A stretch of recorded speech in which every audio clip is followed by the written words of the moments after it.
अगर आप एक एस्पायरिंग एंटरप्रेन्योर हो, अपना स्टार्टअप लॉन्च करना चाहते हो या सिंपली ये समझना चाहते हो कि एंटरप्रेन्योरशिप कैसे काम करती है, तो ये सीरीज आपके लिए है।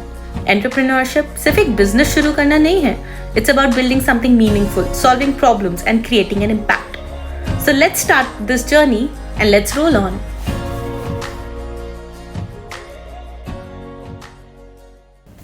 हर साल हजारों स्टार्टअप शुरू होते हैं, लेकिन सिर्फ कुछ ही स्टार्टअप सक्सेसफुल हो पाते हैं।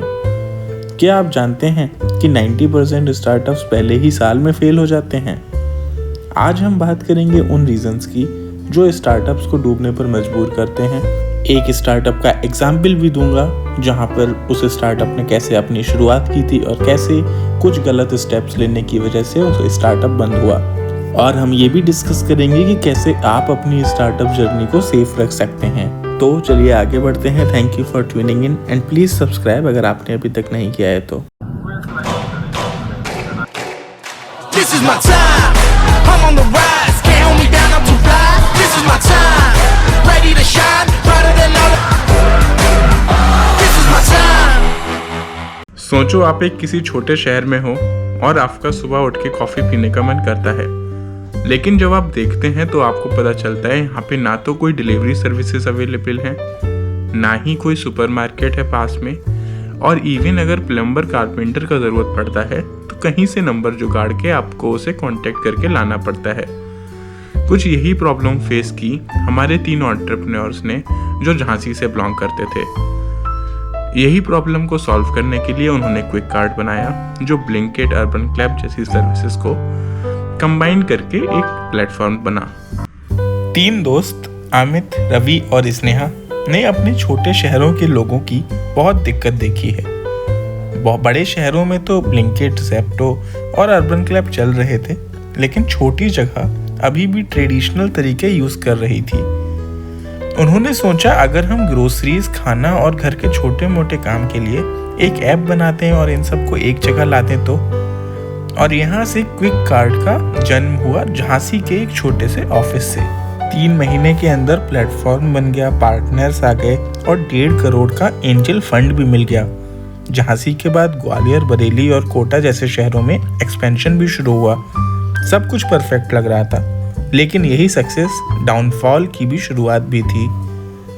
तो इसकी गलतियों से हम ये सीखते हैं कि मार्केट का सही रिसर्च बहुत ज़रूरी है। सिर्फ अच्छा आइडिया होने से कुछ नहीं होता, कस्टमर की हैबिट्स भी समझनी पड़ती हैं। सेकंड पॉइंट होता है profitability.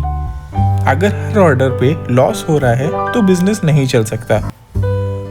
Third will B customer और सर्विस प्रोवाइडर्स का ट्रस्ट बिल्ड करना पड़ेगा। सिर्फ एक ऐप बनाना काफ़ी नहीं होगा। एंड लास्ट इज हर जगह का मार्केट अलग होता है। जो मॉडल बेंगलोर या मुंबई जैसे शहरों में चल रहा है, जरूरी नहीं कि ये छोटे शहर जैसे झांसी या कोटा में भी चले। आइडिया सॉलिड था, लेकिन सिर्फ 18 महीने में ये स्टार्टअप बंद हो गया। इसके रीजंस जानना चाहते हैं आप? पहला रीजन था 10 मिनट डिलीवरी का सपना। रियलिटी अलग थी। जो बड़े शहरों में चीज़ें अवेलेबल होती हैं, छोटे शहरों में वो चीज़ें अवेलेबल करने में काफ़ी टाइम लगता है। दूसरा, लोग नहीं बदले, टेक्नोलॉजी से डर लगता था।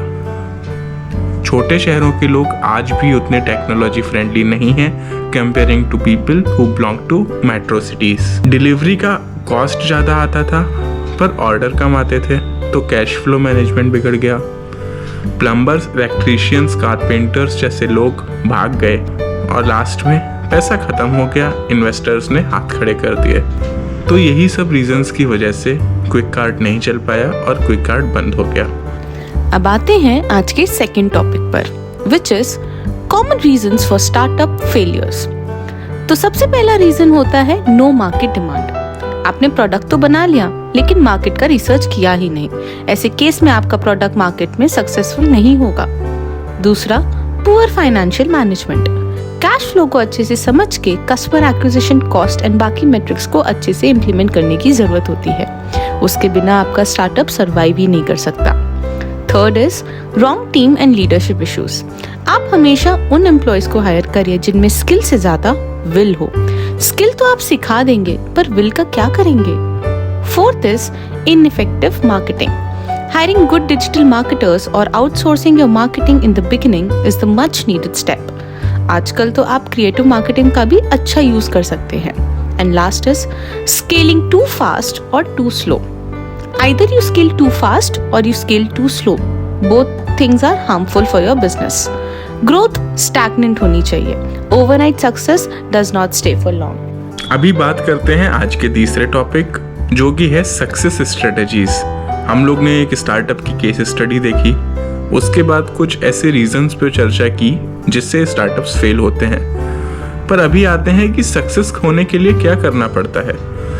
तो सबसे पहली चीज़ होती है customer validation before launch. Product को लॉन्च करने से पहले या इवन MVP बनाने से पहले मार्केट में जाइए, सर्वे लीजिए एंड पूछिए आपके कस्टमर्स को एग्जैक्टली चाहिए क्या.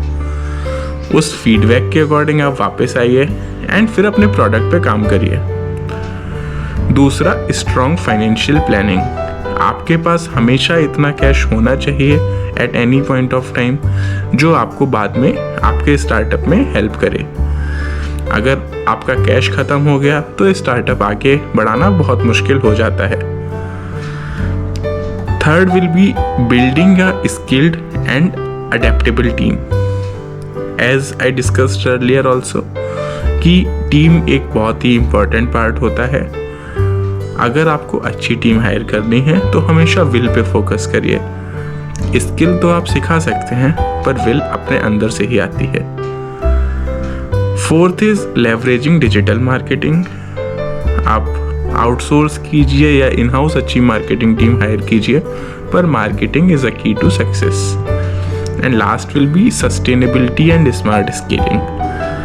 आप अपने स्टार्टअप को कैसे स्केल करेंगे, कैसे उसको सस्टेनेबल बनाएंगे, इस पे भी काम करिए जिससे स्टार्टअप के हर फेज में आपके पास एक प्लान रेडी हो. तो दोस्तों, आज की वीडियो यहीं तक थी. अगर आप भी अपना स्टार्टअप शुरू करना चाहते हैं या किसी आइडिया पर काम कर रहे हैं तो मुझे कमेंट्स में ज़रूर बताएं या फिर मुझे DM करें. मैं आपको गाइड कर सकता हूं. और अगर आपको ही ऐसे और बिजनेस और स्टार्टअप रिलेटेड इनसाइट्स चाहिए तो प्लीज़ हमारे चैनल को सब्सक्राइब कीजिए एंड हमें फॉलो कीजिए. हम लोग एक 365 बिजनेस आइडिया सीरीज़ भी साइड में चला रहे हैं जो आपको शॉर्ट्स में मिल जाएगी, जहाँ पे we are bringing a new business idea to you every single day. Please do watch that as well and subscribe our channel. Thank you for watching. Have a good day.